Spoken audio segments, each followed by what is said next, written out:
হুজুররা ধর্ম ব্যবসায়ী। হুজুররা ধর্ম ব্যবসা না করলে হুজুরদের পেটে ভাত ঢুকবে না। হুজুরদেরকে এদেশ থেকে তাড়াই দেওয়া দরকার। হুজুরদেরকে এদেশ থেকে বের করে দেওয়া দরকার। কারণ এরা ধর্ম ব্যবসায়ী। এরা নিজের ধর্মকে পুঁজি করে খায়। এদের খাওয়ার মতো আর কোনো মাধ্যম নাই। এই কারণে এরা ধর্মকে ব্যবসা করে খায়। হ্যাঁ ভাই, এমনই মন্তব্য করে থাকেন কিছু নাস্তিক কুলাঙ্গাররা। এখন আমি যদি বলি না, হুজুররা ধর্ম ব্যবসা করে খায় না, বরং হুজুরদের ধর্মকে ব্যবসা করেই অন্য ধর্মের মানুষরা খাচ্ছে, বরং হুজুরদের ধর্মকে পুঁজি করেই অন্য ধর্মের মানুষ ব্যবসা করতেছে, তাহলে কথাটা কেমন হবে?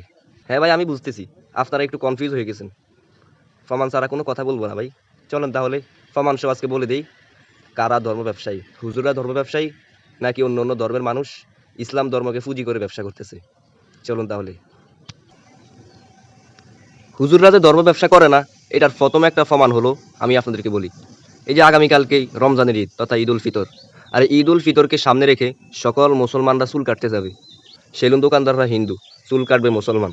তাহলে এখন প্রশ্ন হলো, রমজানের আগেও যে লোকটা 50 টাকা দিয়ে চুল কাটছে, ওই লোকটা এখন চুল কাটবে ঈদ উপলক্ষে 300 টাকা দিয়ে। আর যেই লোকটা চুলও কাটবে সেবও হবে, তার তো 500 টাকাও হবে না। তাহলে এখন বলেন, ধর্ম ব্যবসা কারা করতেছে? হুজুরদের ধর্মকে পুঁজি করে সনাতনী ভাইয়েরা ব্যবসা করতেছে। সুতরাং হুজুররা ধর্ম ব্যবসা করে না, বরং হুজুরদের ধর্মকে পুঁজি করে অন্য অন্য ধর্মের মানুষরা ব্যবসা করতেছে। এবার আসেন দ্বিতীয় কথায়। এই ঈদ উল ফিতরকে সামনে রেখে মানুষ মার্কেট করবে। এখন মার্কেট যে করবে, বাজারে সবগুলা মার্কেট দোকান কি মুসলমানদের? এই দোকানগুলোর মধ্যে কি আমাদের হিন্দু ভাইরা দোকানদারি করে না? অন্য অন্য ধর্মের মানুষরা কি দোকানদারি করে না? খ্রিস্টান, বৌদ্ধ, তারা কি ব্যবসা করে না? তাহলে যে কাপড়টা রমজানের আগেও ছিল 500 টাকা, এখন সেই কাপড়টা এখন ঈদ উপলক্ষে 1000 টাকায়ও হবে না। তো সুতরাং ব্যবসা কারা করতেছে? মুসলমানরা নাকি অন্য অন্য ধর্মের মানুষরা? মুসলমানদের ধর্মকে পুঁজি করে অন্য অন্য ধর্মের মানুষরা ব্যবসা করতেছে, অন্য অন্য ধর্মের মানুষরা খাচ্ছে। কিন্তু তারপরেও মুসলমানরা ধর্ম ব্যবসায়ী, তারপরেও হুজুররা ধর্ম ব্যবসায়ী। এটা একটা উপাধি হয়ে গেছে আর কি। সামনে আসতেছে আবার কোরবানির ঈদ, আর এই কোরবানির ঈদ উপলক্ষে মানুষ আবারও চুল কাটবে, আবারও মার্কেট করতে যাবে। আচ্ছা যাই হোক, সেগুলো আর বললাম না, এগুলো তো পূর্বে বলে ফেলেছি। তাহলে আসেন সামনের কথায়। কোরবানির ঈদ উপলক্ষে মানুষ গরু কিনবে, আর বাংলাদেশে অধিকাংশ গরুই ইন্ডিয়া থেকে আসে। তাহলে এখন প্রশ্ন হলো, ইন্ডিয়া থেকে যে গরুগুলো বাংলাদেশে আসে, সব গরু কি মুসলমানরা বিক্রি করে? হিন্দুরা কি এই গরুগুলো পালে না? হিন্দুরা কি এই গরুগুলো বিক্রি করে না? তাহলে এখন প্রশ্ন হলো, বিক্রি করতেই পারে। হ্যাঁ ভাই, বিক্রি করতেই পারে। প্রশ্ন হলো, তারা কি তাদের ন্যায্য দামে বিক্রি করতেছে, নাকি ঈদ উপলক্ষে মুসলমানদের ধর্মীয় উৎসবকে সামনে রেখে অতিরিক্ত দামে বিক্রি করতেছে? উত্তর আসবে অবশ্যই অতিরিক্ত দামে বিক্রি করতেছে। তাহলে কারা ধর্ম ব্যবসা করতেছে? মুসলমানরা ধর্ম ব্যবসা করতেছে, নাকি মুসলমানদের ধর্মকে পুঁজি করে অন্য অন্য ধর্মের মানুষ ব্যবসা করে খাচ্ছে? কোনটা? হ্যাঁ ভাই, আরও একটা কথা বলে রাখি।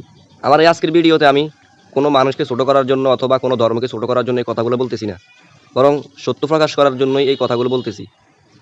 কারণ আমাদের মানুষের মাথার মধ্যে এখন প্রচুর পরিমাণে সমস্যা রয়েছে। আমাদের মাথার মধ্যে যেটা একবার ঢুকে সেটা আর সহজে বের হয় না। এই কারণে আজকের এই কথাগুলো বলা।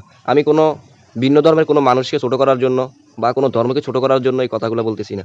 সুতরাং বুঝবেন, আগে সম্পূর্ণ ভিডিওটি দেখবেন, তারপর উত্তর দিবেন। এখন তো শুনলেন ইসলাম ধর্মকে পুঁজি করে বিভিন্ন ধর্মের মানুষ ব্যবসা করে খাচ্ছে। তাহলে এখন প্রশ্ন আসতে পারে না, আচ্ছা মুসলমানরা কি কোনো ধর্মকে পুঁজি করে খাচ্ছে না?